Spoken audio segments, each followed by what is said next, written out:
എങ്ങനെയായിരുന്നു ഒരു സിനിമ അഭിനയത്തിന്റെ ഒരു അനുഭവം? ആദ്യ സിനിമ നമുക്ക് സിനിമ കാണാൻ ഇഷ്ടമാണ്, നമ്മൾ ഷൂട്ടിംഗ് മുമ്പ് കണ്ടിട്ടുണ്ടോ? ഇല്ല ഇല്ല, ഇല്ല, ഒറ്റ ഷൂട്ടും കണ്ടിട്ടില്ല. ഒരു തവണ നമ്മുടെ പണ്ടത്തെ ലാൽ സാറിന്റെ ഗാന്ധർവം എന്ന് പറഞ്ഞ പടം ഉണ്ടല്ലോ, അത് ചെന്നൈയിൽ ഷൂട്ട് നടക്കുന്ന സമയത്ത് ഞാൻ തൊട്ടടുത്തുണ്ടായിരുന്നു.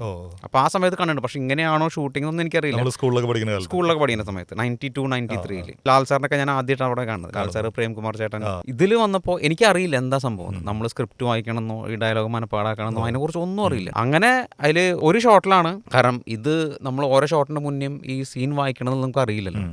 അങ്ങനെ ഒരു ഷോട്ടിൽ നമ്മൾ ആ പാട്ട് മോഷ്ടിച്ചതിന് ശേഷം ഞാൻ വേറെ സ്ഥലത്ത് പോയി ഇത് കാണുന്നു. ഞാൻ ഇവിടെ വന്ന് ദിലീപേട്ടനെയും അവരെ എല്ലാവരും വിളിച്ചിട്ട് ഞാൻ പോയി ഇത് എങ്ങനെ സംഭവം നടക്കണമെന്ന് അറിയണു. അപ്പോൾ ആ ഒരു ഇൻസിഡൻറ്റ് നടക്കുന്ന സമയത്ത് എനിക്കറിയില്ല. ഞാൻ അപ്പുറത്ത് ഇങ്ങനെ ഇരിക്കുന്നുണ്ട്. അസോസിയേറ്റ്സ് എല്ലാവരും ഭയങ്കര തിരക്കായും പോയി. അവർ എന്നോട് സംഭവം ഇതാണെന്ന് പറഞ്ഞില്ല. ഒറ്റ ഷോട്ടുള്ളൂ, ഒറ്റ ഡയലോഗുള്ളൂ, നീ വന്ന് വിളിച്ച് പോകണമെന്ന് മാത്രമേ പറഞ്ഞുള്ളൂ. പക്ഷെ അത് എങ്ങനെ പറയണമെന്നൊന്നും എനിക്കറിയില്ല. അങ്ങനെ ആ ഷോട്ടിൽ സ്റ്റാർട്ട് ആക്ഷൻ പറഞ്ഞു. ഞാൻ പോയി നിന്നു. ഇവിടെ പോയിട്ട് അവർ വിളിച്ച് പോയില്ല, എത്ര വേണ്ടോ നമുക്കൊന്നും അറിയില്ല. അങ്ങനെ ഞാൻ വന്ന് വിളിച്ച് പോയി. അപ്പോൾ കമൽ സാർ പറഞ്ഞു കട്ട് വിജീഷ് അങ്ങനെയല്ല, അവിടെ സീരിയസ് ആയിട്ടുള്ള സംഭവം നടക്കുകയാണ്, ഇങ്ങനെയാണോ തമാശയിലാണ് വിളിക്കാന്നൊക്കെ ചോദിച്ചു. അപ്പോൾ ഞാൻ പറഞ്ഞു അപ്പോഴാണ് ഞാൻ അസോസിയേറ്റ് സലീം കൂടെ ചോദിക്കുന്നത്, സലീം എന്താണ് അവിടെ സിറ്റുവേഷൻ നടക്കുന്നത്?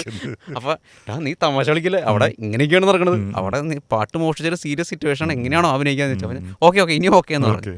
പിന്നെ രണ്ടാമത്തെ ടേക്കിൽ നമ്മളത് മനസ്സിലാക്കിയിട്ട് ചെയ്യുമ്പോൾ അത് ഓക്കെ.